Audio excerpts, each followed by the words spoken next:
My name is Jessie Ace. I'm part of a group of enabled warriors that you've probably never heard of. We're fighting back against our invisible illness and taking the dis out of disability.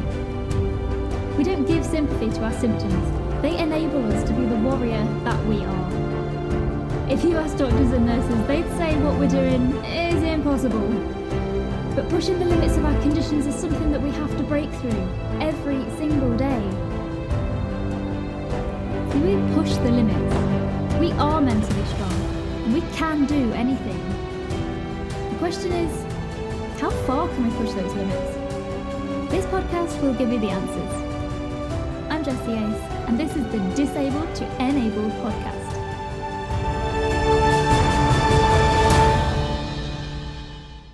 Enabled warriors. On our show today, we have an amazing MS warrior. She's a mum of two with secondary progressive MS, and she's just had the HSCT treatment, which is a stem cell treatment similar to what actress Selma Blair has just had, and also another guest that we had on our show a while back, the wonderful Jessica Folds from the MS Society in Canada. So back to today's guest. She's a glass half full kind of gal, which keeps her positive despite the problems MS can create. She runs the blog called Tripping Through Treacle, which details her honest take with living life with MS. She's just getting back on her feet after a really bad fall where she broke her collarbone, suffered a massive grazes and a broken front tooth. MS tried to take her down, and she's still here fighting it through to the end. She's amazing. She's inspirational. Please welcome the wonderful blog writer, Jenny Clarkson, everybody. Woo! Hello. Hi. Hi. I'm so pleased that you're getting better, Jenny. I cannot wait to spend some more time getting to know you today. So I'm so glad that I came across your blog, Tripping Through Treacle, which was kind of by accident, but a really happy accident. It's such an incredible resource of information. So welcome to the show. How are you doing today? Thank you. Yeah, I'm okay, thanks. Yeah, it's raining outside, but the kids are at school and I'm all cozy and warm, and so it's all good. Oh, best place to be. Best place to be. So let's get straight in by discussing your initial diagnosis. So you were diagnosed in 94. So that's I was 25 years ago. Can you believe that? Yeah. So I was actually 15. Sorry, did you want to ask? Yeah, I was 15 when I was diagnosed. Wow. Crazy. But actually I had my first symptoms a couple of years before that. When I was 13, I had my first symptom of optic neuritis. Okay. But of course they didn't know at the time, they didn't realize at the time it was MS. I just moved from Canada, actually. I moved from Canada to the UK. So they often say, I don't know whether it's true or not, but they often say like big life things or big stress can bring on something. I don't know. That's just me thinking about it. But so that happened. And of course, my parents are, my dad's a GP and my mum is a retired physio. They're both retired now. But like looking back, they must have known at the time something odd was going on, but they didn't really say anything. I went for all these tests and they found out I had optic neuritis, and then didn't really think anything of it. Nothing else kind of happened until I was 15, which is when I went down to London with some friends, and literally I woke up one day and I couldn't move my legs. They were like literally giving me piggybacks around London. Oh, wow. But typical 15-year-old, I was just like, oh, this is fun.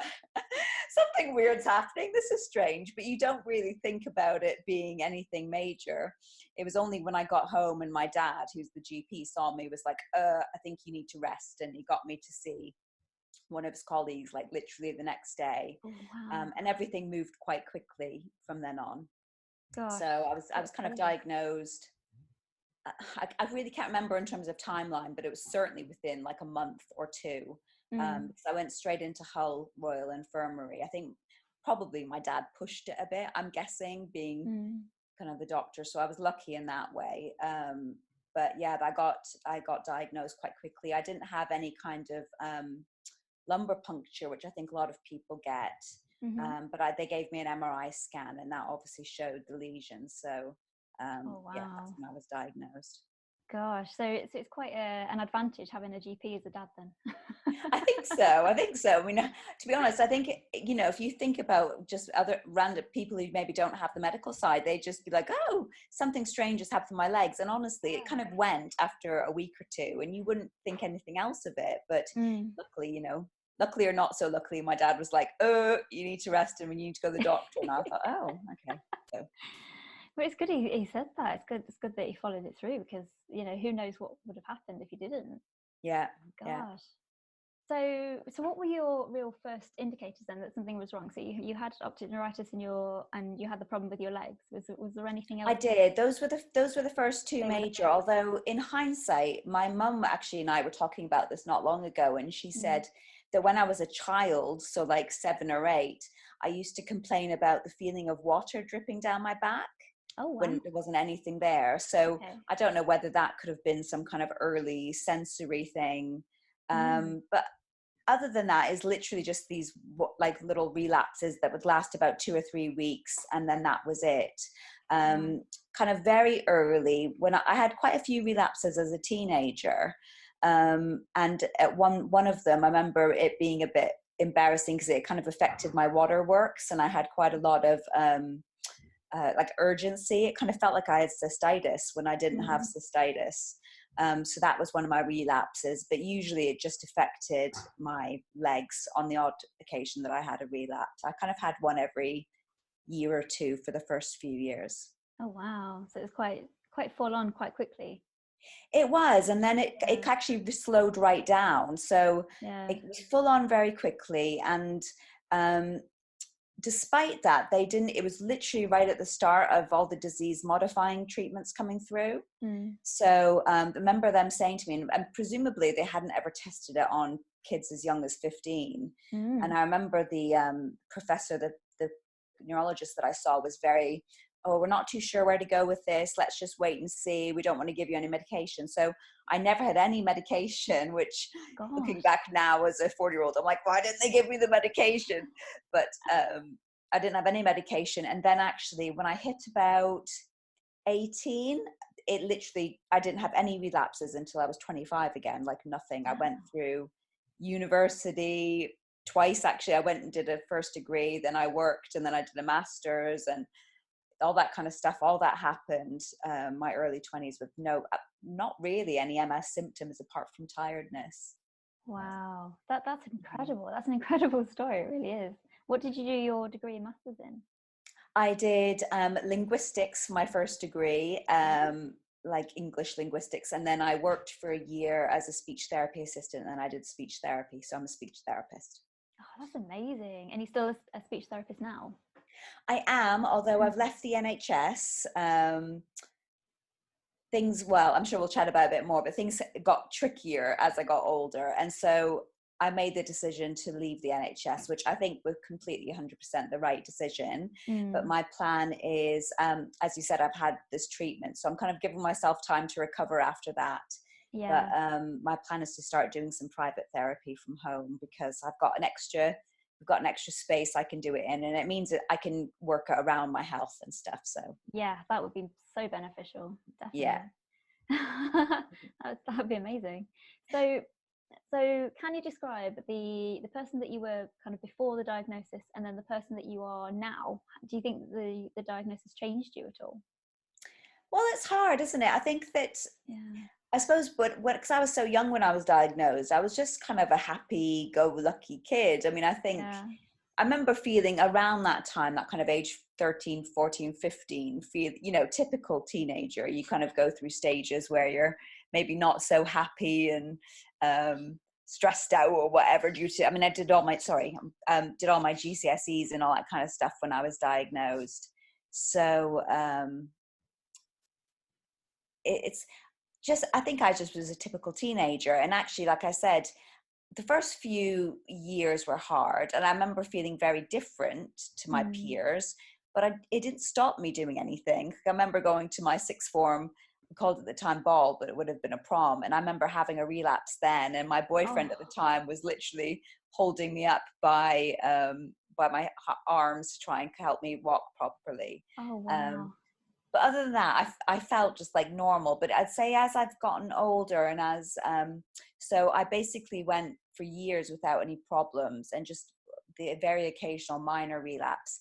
But then about 7 years ago, it turned secondary progressive, which is when it got a lot trickier, and I now have mobility difficulties and things, and obviously it's affected my work and everything. So I'd say from that point of view, it's changed me, in that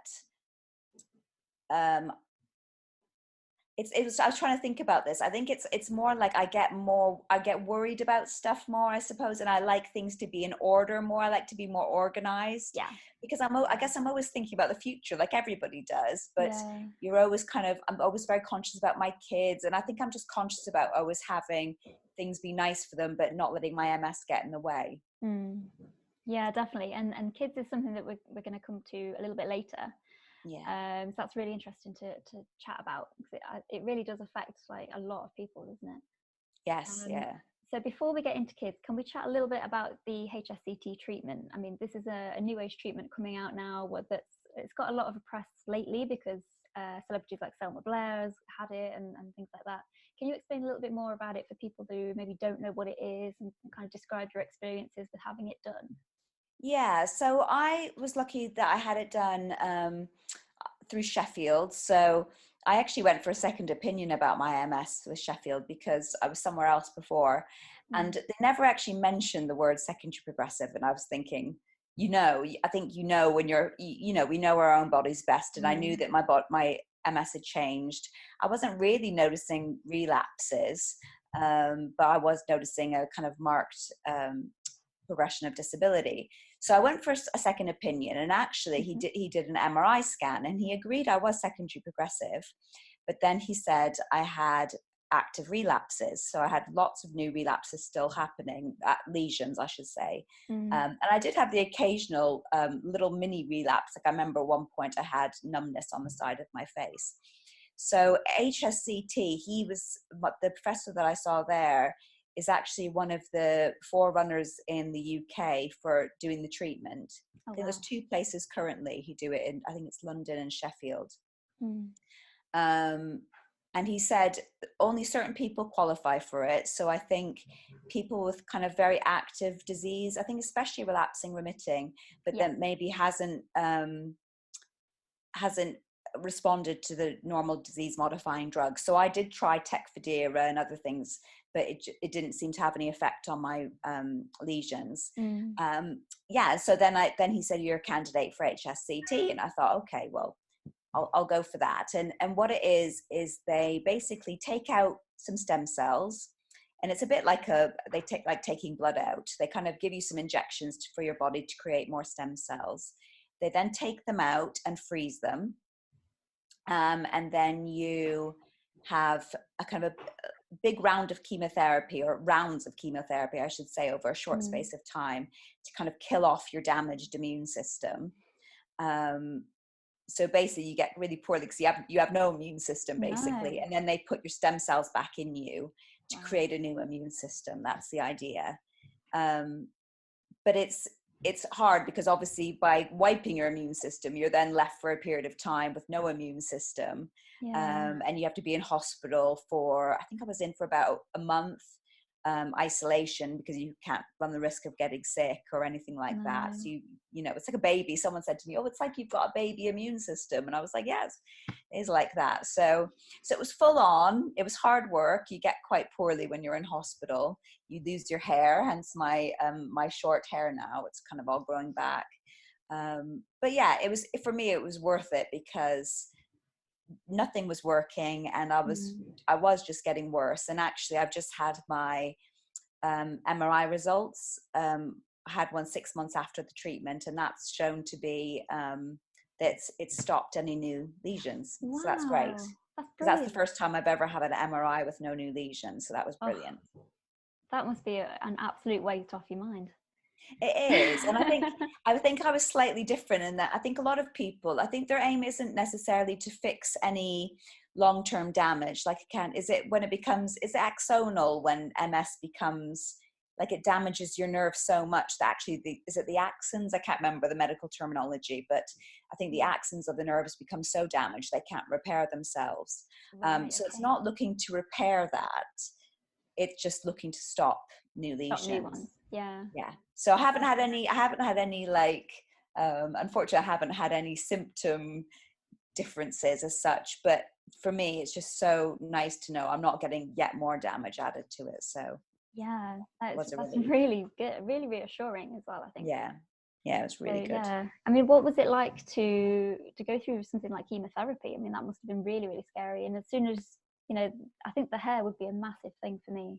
You know what, it was, and I felt a bit silly for saying it, but then I kind of, like, so many people said, God, I'd be worried about it. Yeah. It was just because I had long hair, my hair was down past my shoulders, so I cut it, knowing that I was going to lose it. And the thing is, for me, it took quite a long time, because the first bit, when they took the stem cells out, happened in November last year. And then they were like, oh, let's not do anything else until after Christmas. And I was like, oh no, I'm gonna have to, because I already knew I started losing. You have chemotherapy then as well. I'm sorry to mix things up, but you have chemotherapy when they first take the stem cells out, I suppose, to give your body, I think it must bump up how many stem cells your body makes. So before they take them out. So I had chemotherapy. So I'd lost my hair by Christmas, pretty much. And I just remember thinking, oh God, I've got to go all over Christmas and the new year with no hair. And that was really big. And yeah, I think I have some lovely friends who've been through chemotherapy for other reasons, and they were brilliant and gave me lots of advice. And it just shocks your body. So, and I remember, just my advice to anyone who would decide to go for it, double check that they've given you sickness meds, because they forgot to give me my anti-sickness on when I had my chemotherapy when I was in the hospital. And honestly, I was so sick. But as long as you're prepared for that, and prepared for, you know, kind of the doctors and nurses making sure they've done everything they need to do. So, but they were brilliant. The hospital was great, apart from that. Yeah. Apart from that tiny little thing there. Yeah. So it was hard. I'd say the hardest bit for me was being in isolation, actually, because I've got 2 kids, as I said, and it was the fact that they couldn't come and see me, because they said no children under 12. Obviously, because they have a big risk factor of bringing in all the bugs and things. So I can understand why they do that, but it was still quite tricky. I kind of texted them and I did FaceTime and stuff, but I did just miss them.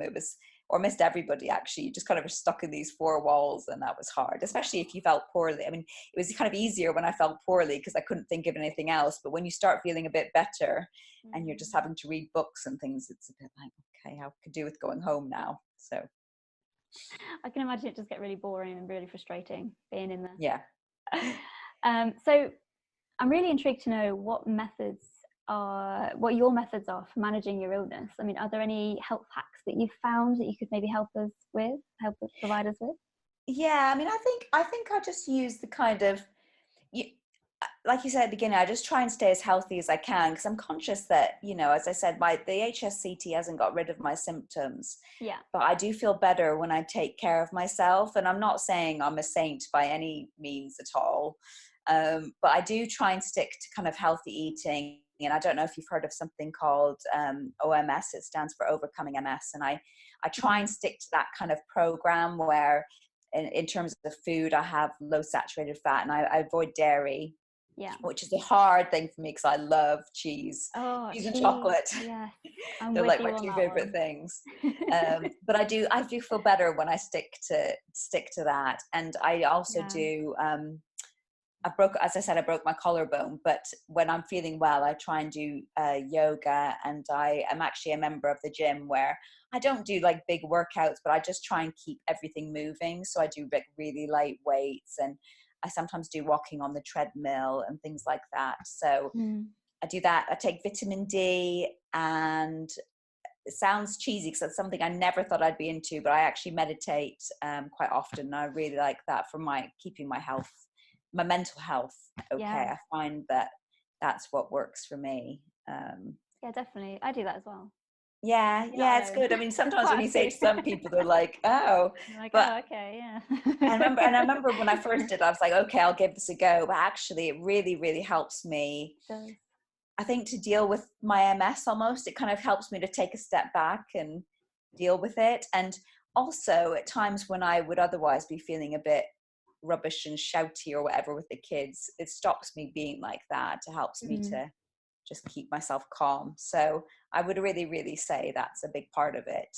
But yeah, just general health stuff and being aware that, and not feeling bad. I think a big part of my health is not feeling bad if I do give in to the odd bit of cheese or the odd bit of chocolate, because if I felt bad about it, then I would just kind of, oh, well, I might as well give up. But actually what I do is I get straight back onto the healthy eating. So yeah, definitely. I mean, you've got to, I kind of go with the 80-20 rule. So yeah, healthy 80% of the time, 20% of the time is just kind of like what you would consider naughty. yes. Pizza is my downfall. I love pizza. Oh, I love pizza.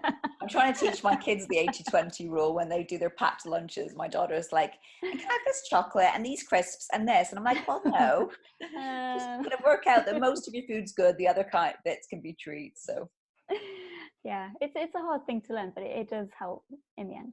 Yeah. So what was it that made you want to start your blog, Tripping Through Treacle, in the first place? How did you kind of learn to put it all together and things? Because I think that's one of the barriers to entry of why people don't do it. Yeah, I mean, I literally did it because I was kind of conscious that as my MS symptoms got worse, I was very conscious that I was thinking a lot about it, and probably my family are absolutely brilliant at me talking to them about it. But you obviously, I'm married, and my husband probably gets the whole brunt of blah, blah, blah, blah, blah. And I thought, you know what, I'm just going to write it all down and do it as a blog, because at the time, and I don't know whether I was looking correctly, to be honest. It was all very new to me, but I couldn't see loads of stuff. And so partly it was a bit of a mental health thing for me, just to get it all out and not bother my family with it, and maybe connect with other people. But I really wasn't expecting other people to kind of write back, but when they did, that kind of kept me going. So that was really nice. People saying, oh yeah, I'm going through the same thing. And sometimes people without MS, I've got kind of a friend of my cousin's who I know reads my blog, and she's got muscular dystrophy, and she said to me, oh, it's so nice to read someone who I vaguely know. I met her when I was little. Someone who I vaguely know going through the same issues as me, and it helps to make me feel not so alone. And the way that I did it, I literally went on to WordPress, because I knew that was one of the big things. And I kind of looked at YouTube videos. And then my husband, who's got a website for his work, I said, can you just show me how to do this? And he could kind of helped me along the way, but I'm still learning. Oh. We're all still learning though. That's life, isn't it? We all learn new things all the time. So, but yeah, but I know, I think your blog is amazing, because it really, you, like we said earlier, you kind of document everything that goes on in your life, and I think that's really nice for other people to be able to read and be able to relate to as well. Well, thank you. I think that's a really important thing. I sometimes worry that you kind of I give too much sometimes, and then I think, well, I think a big part of MS is kind of I'm trying to think of the right words.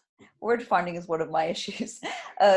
Big part of my MS is being able to kind of, as I said, link with other people and making other people not feel so alone. Because certainly, at least going back to when I was diagnosed, I didn't know anybody. For me, it felt like everybody was much older. People, I remember going to one assessment with my neurologist, and I walked in as this, 15-year-old girl, and everyone was in wheelchairs, and it just, everything just felt so foreign. And I thought things have changed a lot now. I think there's a lot more stuff for younger kids, but certainly when I started my blog, I just wanted to make those links and to, as I said, get my feelings out and hopefully help people as well, or at least help me.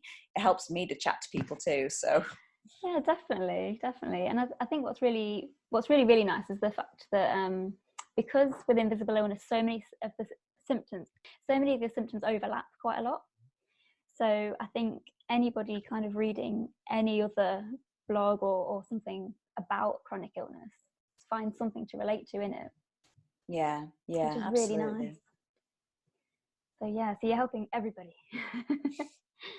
So going back to what we were talking about earlier, which was children. What do your children think about your MS? Like, have they ever asked you some really awkward questions that you just like, I don't know how to answer this? Well, it's weird because I kind of, as I said, I was really well for so long. So my kids are now, my son will be 12 in December and my daughter is 9. So my MS really started going downhill when my son had started school. That's about right, isn't it? He was about 4 or 5. So yeah, about 7 years ago. And so it's interesting because he remembers me as the mum who used to kind of play with him outside and do all that kind of stuff. So for him, it's probably stranger because he's seen me kind of go a bit more downhill. Whereas my daughter saw me on a video with my son, and I was like climbing up and down some soft play equipment, and she looked at me and she went, "Is that you? I've never seen you do that." And I was like, "Yeah, I was really quite well." I think been very open and honest because they've seen me go downhill, so to speak, and they've seen me start doing more with my diet, and they've seen me, and I kind of say to them, you know, I do this because I want to be as healthy as I can with MS. I remember at one point my son said, "Are you going to get worse?" And of course, no one can answer that, can they? And I said, "Well, I hope not, but I'm doing everything I can not to," you know. And I said, "People don't, you know," I remember him saying, "Well, you're going to die." And I was like, no, I'm just going to be as healthy as I can. And that seemed to keep him happy. And that's good. Now we're at the kind of stage where they accept my limitations. They don't like it though. We have the odd kind of, I want to say tantrum, but it's not tantrum anymore at this age. It's kind of just being really annoyed. And sometimes my daughter will be like, "Oh, it just gets me really annoyed because my other friends' mums can do this and you can't." And then afterwards she'll apologize to me. She goes, "I'm sorry, I know it's not your fault." So it must be hard for them to try, and I can understand them feeling annoyed because I think I would. And they do see their friends' mums doing all this stuff that I can't. But I'll say to them, "Oh, well, I can't go running with you, but I can go on my scooter while you go on your bike, or I can take you to the pottery painting place. I'll sit and do pottery painting. That's something we can do together." And she's like, "Oh yes, that's right." But it's up and down. It's like my daughter will help me when I do my yoga. If I was almost falling down, my son will say, "Can I do that for you, Mom?" But then at the same time, I remember he's at the stage now where I remember being like this with his age, regardless of my parents didn't have MS.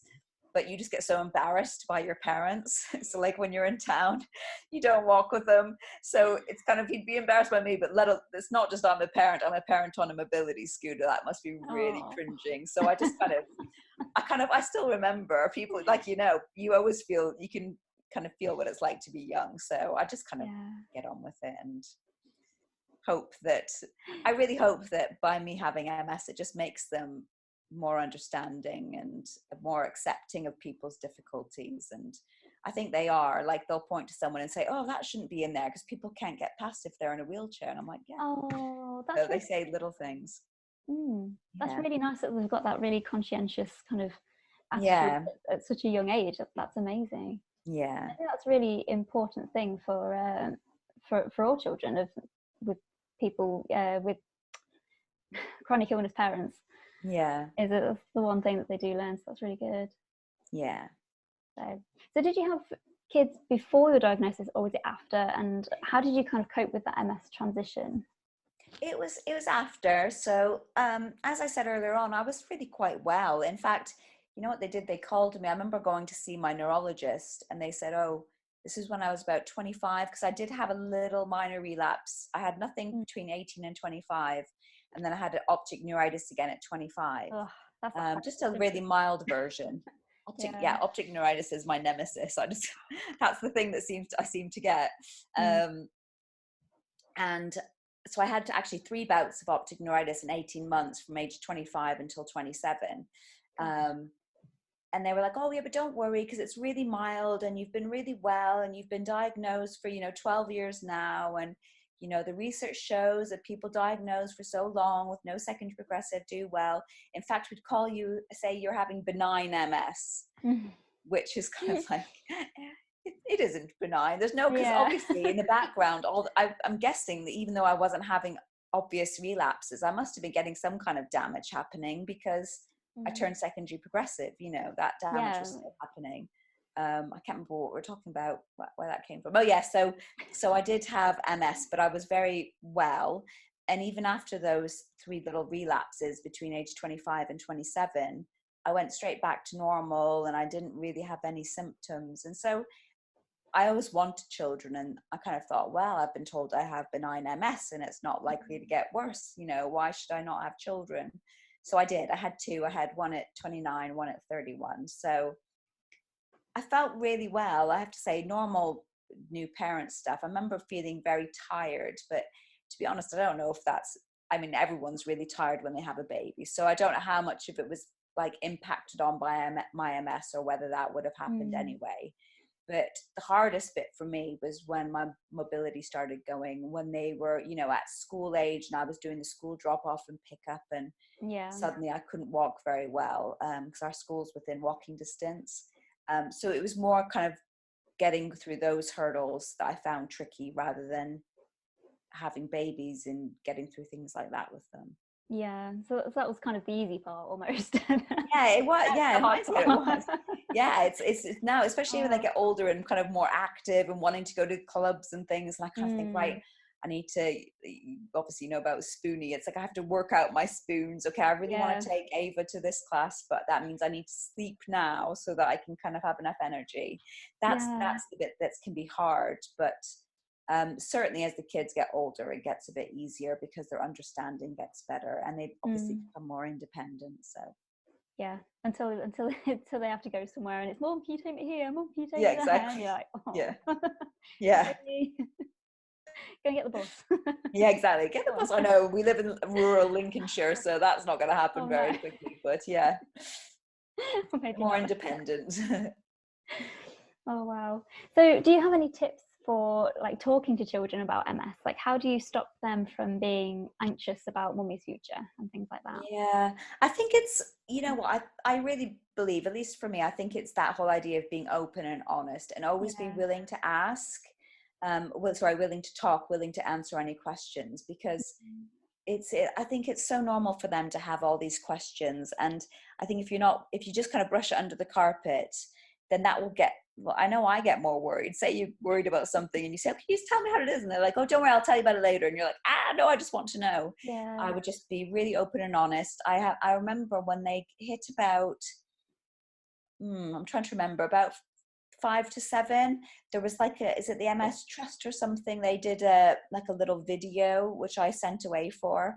Like a DVD, and that was like a kid's like puppet version of what MS is. Or there's things on YouTube and stuff as well, which I think are good as well. The one thing I found difficult about that is that it was all very relapsing remitting based. But obviously I was kind of going through a different situation of just my mobility getting rubbish, and so you know, in the relapsing remitting, it says, oh, they go bad and then they get better again. They're like, well, why aren't you getting better? And now that's when I had to explain that I've got something, a different kind of form. So I think as long as you're open and honest, it seems to work for them not to get too anxious. And a big thing for them as well is they were saying, like, am I going to get MS? Especially as they got older, they're kind of thinking, and I have to say, you know, because the research says that you have a slightly higher chance, but I don't tell them that. I just say, as long as you're as healthy as you can be, and kind of take care of yourself, and you know, then you chance it. And I actually give them vitamin D. I say, take this vitamin D. That's helpful for anybody, not just people who have MS. You know, so I kind of do all those little things sneaky, and maybe when they're teenagers, I'll speak to them a bit more. About it, but for now I kind of just try and keep everything stable. Well, that's really good. That's and like like introducing them to things like vitamin D and stuff that's so young. I think that's a really good thing, because you've also got that kind of awkward teenage age coming up where they're going to start drinking and possibly and so if they've got that conscious awareness that actually somewhere in me there could be MS triggering somewhere, maybe that will put them off. Fingers crossed. Hopefully. Never know. It did, to be honest, even though I was diagnosed at 15, it didn't put me off my being a bit naughty when I was younger, so I'll keep my fingers doubly crossed. Oh wow.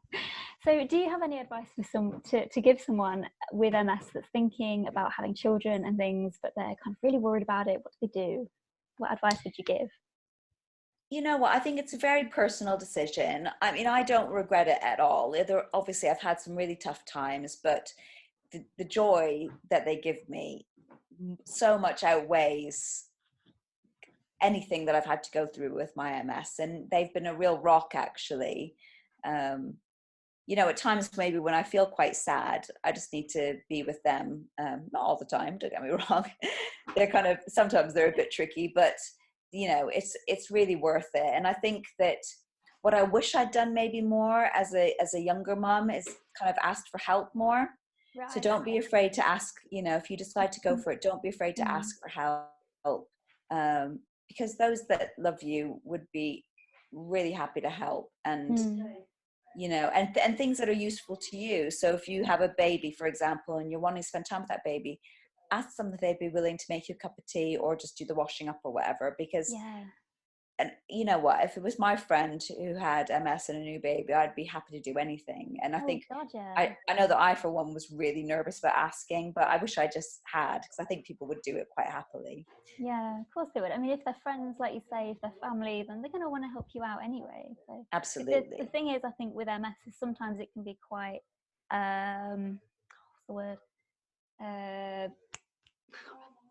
it's gone you know like an invisible illness. I don't know, like off-putting almost. So yes, they almost, they kind of don't want to tread on your toes. They want you to feel independent, but it's like you kind of, they feel like they need to help you at the same time. Yeah, it's a tricky situation, I think. It is. I think that, yeah. And actually sometimes people ask for, like, I kind of veer between people asking for help or for example, with my children or wherever. And I'm a bit like, oh, you stop asking me. I want to have a go at doing it myself. So you're right. It's kind of like, it's a tricky balance. And sometimes what I said, maybe not around the kids so much, but I'll say like, if I need help, do you mind if I ask? But don't, you know, you don't feel like you have to keep asking. So I promise I will ask you when I need the help. And that seems to work out quite well. But yeah, it's a bit of it can be a bit of a struggle. I think as long as you're, again, not open and honest with people and say, look, some days I'm going to be absolutely fine, but actually some days I'm really going to need this help. Are you happy for me to ask you? And they'll be like, yeah, and feel a bit more open about it.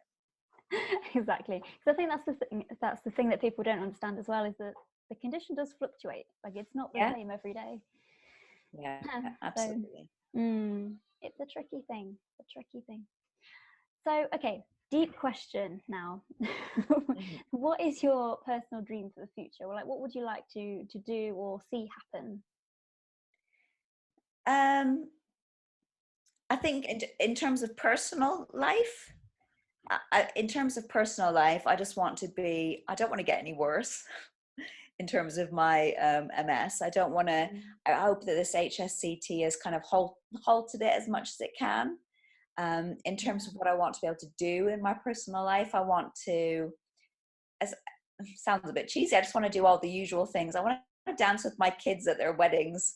And I want to hold any grandkids, even if I have to be sitting down to hold them. And the other thing I really want to do, which I wanted to do for ages, is do, in Wales they have the world's fastest zip wire. I want to do that. I've heard about this. Yeah, I know. Telling me the day, I was like, oh my gosh, I can't. That's my challenge, deep down challenge. But you know, in terms of everyday stuff, I really want to start seeing a bit more. I tell you what's such a struggle is things like doing all this PIP applications and stuff. Yeah.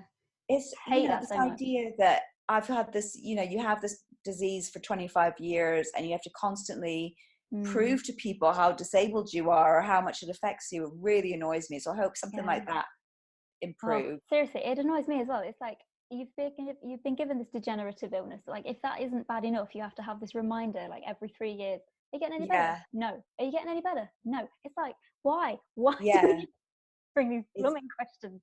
Yeah, so that's, I mean, in terms of want to see change, I want to see that. I want to see accessibility get better because it's still a big thing.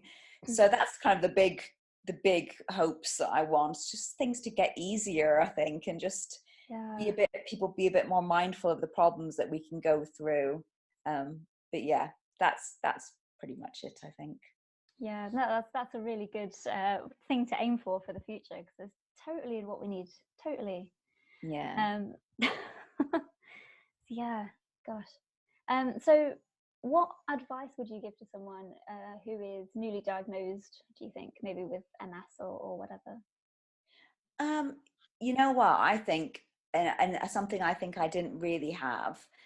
Well, first of all, I would say is don't worry, because there's always going to be, certainly in this day and age, I think I'm doing really well. Okay, I have some limitations, but considering I was diagnosed 25 years ago, I'm doing really well. And that's, Wow. there's so many new things. And this is someone who's had very few disease modifying treatments and all that kind of stuff. So don't let it get in the way of your life.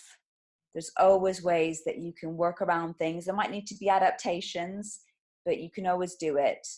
Mm. And the other thing I would say is get out there and connect with people who are going through the same as you. That is the Yeah. big thing that I didn't have any of that as a teenager or as a young person or even at all, until a few years ago. And I'd say that was the biggest benefit I've made in recent years, is connecting with people like you, people, just anybody who gets it. People don't get it until they get it. I know, I say that all the time. I love that.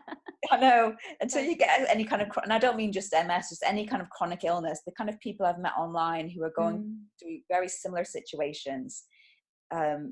It's so helpful to know. They might not have answers, but just knowing someone's going through the same stuff. Yeah, exactly. Yeah, that's my piece of advice, is don't worry about it, but connect with people who are going through the same as you. Yeah, I'm so glad for the internet. I tell you what, it's just like, if without that, I don't think I would have met anybody. No, it's like when I was very first diagnosed, it's like, I don't even know if there was an MS Society in Britain. There might have been, but I remember my dad, because we used to live in Canada, he got all the information from the MS Society in Canada. Oh, wow. And there was nothing on like younger people with MS or anything like that. So the kind of advent of the internet is brilliant for that kind of thing. It seriously is. Did you ever go to like MS groups or anything? No, I remember very specifically looking, that where I live in a small market town, and they only ever had it on Tuesdays once a fortnight or something, and I'd be at work, so I held down a job just as normal, so I couldn't go. And then, as I said, it's for me, it was kind of a bit hard, because you'd want to kind of connect, but with more people who are at your stage. So people with relapsing remitting MS at that time who weren't showing lots of overt symptoms and things. And then when you go to these groups, or you see people looking very further advanced or whatever, that was hard for me as well. To keep my mental health, I needed to kind of not think about that side of things, but instead think about what I can do now. So I didn't really, and I don't now. In fact, the one that's local to us is disbanded now. So, because otherwise I'd think about going and kind of just acting as a support to someone, I think that's something I could offer kind of a support for people maybe newly diagnosed who do turn up here and say, look, but it's not going on at the minute. So no, because that's exactly the thing that I'm trying to change, because I went to a group when I was newly diagnosed, and I think it was the worst thing that I could have done, because everybody there, I mean, I was 22 at the time, and everybody there was well over 50. Yeah. And we sat on this table, I remember so clearly, and they were all sat in this big circle around on this table, and they just looked down at me, and they literally just went, "Oh, you're so young to have this. You shouldn't have this. You shouldn't." And I was just like, how's that supposed to make me feel? Like, exactly. I feel awful for that. Thank you. Yeah. I didn't That's not why I came here. No, exactly. So I didn't think it helped in the slightest. So yeah, I'm in talks for the MS Society at the moment to try and get some younger groups going, and just like you said, in sociable hours where people aren't working. Yeah. But, are like surrounded by fun activities as well, because I think the activities that they're doing at the minute is not geared towards the younger generation, let's say. No. It was actually quite interesting, because I did this thing for, I'm trying to remember where it was for. It was in America anyway, and they do these, like, like the Tough Mudders you get here in the UK, like well, I think it's the MS Society there in America. We're doing this like Tough Mudder type thing for MS and getting these teams, and I was thinking, God, if I was more able, I would have loved to have done that. But they don't really offer anything like that here in terms of very specifically for the MS Society or anything, do they? No, it's more like Pilates or something with the over 60s, or coffee mornings with cake. Yeah, I was going to say tea and cake or whatever morning. I'm not that bothered. Or like bingo or something. Yeah. Yeah, it's not for me. Yeah. Anyway. I agree. So, okay, enabled warriors, this is the part of the show where we find out a little bit more about the personality of our guest with some super quick secrets. Are you ready for this, Jenny? Yes. She says through gritted teeth, yes. Okay, what is the most inspiring book that you've ever read? Okay, the most inspiring book I've ever read, I think, is The Diary of Anne Frank. Nice, good Which choice. is, I really love it. And I love it actually in hindsight when she says something like, oh, I want to be an author. And it's quite sweet because she is actually an author based on her experiences. So yeah. I mean, it's the whole story of fighting adversity and overcoming it and doing something incredible. I love that kind of story. Yeah. So amazing. Yeah. Okay, so what is the weirdest thing that you think you've ever done? Okay, the weirdest thing, I was thinking about this. I'm not too sure what the weirdest thing I've ever done, but I said to my son, what's the weirdest thing I've ever done? And he said, climbed a bookcase. So when I was little, I climbed a bookcase. You climbed a bookcase? It subsequently fell on me and broke my leg. Oh my gosh. So that's kind of the stupidest thing I've ever done, but also the weirdest thing I've ever done, I guess. Oh my gosh, that is crazy. That is crazy. What is your favorite place that you've ever visited?